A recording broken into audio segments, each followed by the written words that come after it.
better composition, in order to create, for the reader to get a connection of what's happening just because of the way you chose to lay out every element within that shot.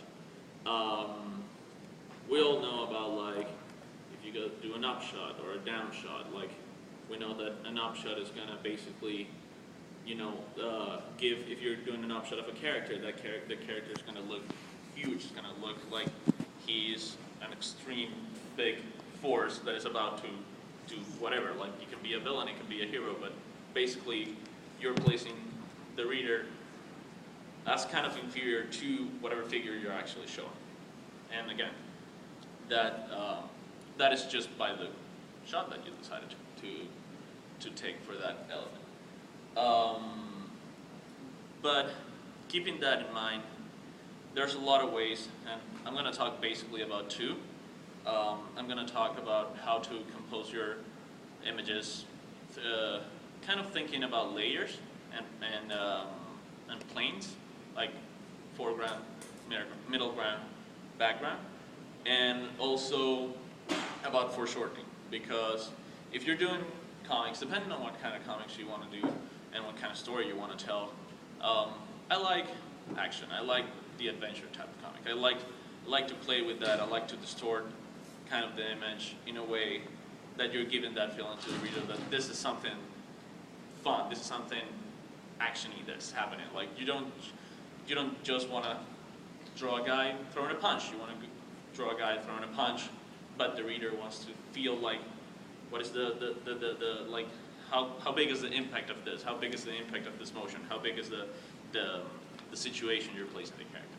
So through foreshortening and basically plane composition, I'm going to show you guys a couple of tricks that I've picked up to make your shots more attractive, and even a conversation can be twitch a little bit.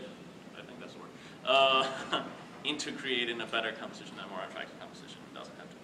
First of all, I start with the boring part. So the technical aspect, what is a plane? Mathematics, a surface containing all the straight lines that connect any 2 points in it, blah, blah, blah, blah. I don't really care about this. Foreshortening, this is even worse. Like, I get nothing about this definition, by the way. To shorten the lines of an object in a drawing or other representation so as to produce an illusion of projection or extension in space. Okay, kind of works.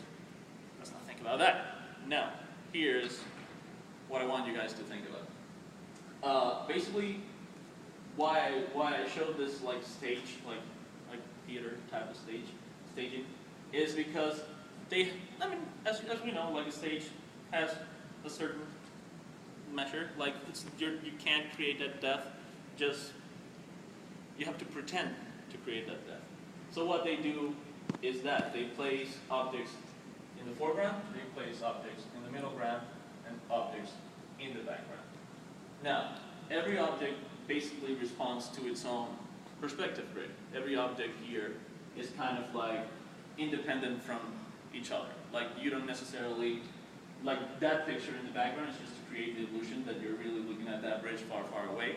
But that perspective is not necessarily correspondent with this perspective. And well, yeah, the characters are in this same stage, in this same place, but again, it's something that you can trick. So that's what I like about this. It's like, you can create that illusion by thinking of those planes when you're actually composing your images. And for example, here's an example of one of my, that is dark. Anyway, I wanted to create this cityscape. What did I do? I just chose two big elements in the foreground. So you get kind of like that sense of you're in that composition. You're not removed from that composition. I like to put some element, whatever it is, kind of close to the camera, because that makes the reader feel like he's actually there. He feels like he's actually seeing this up close. And then what I wanted to do is like then all these elements basically transform into a middle ground element. Like they are all responding to a perspective grid. Yeah, that's true. But basically that's separated from this big two elements that I placed right over here.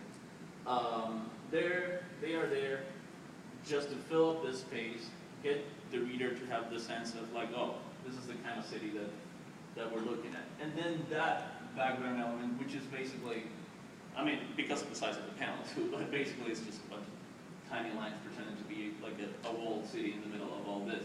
So, but that's responding also like that's not necessarily responding to any perspective.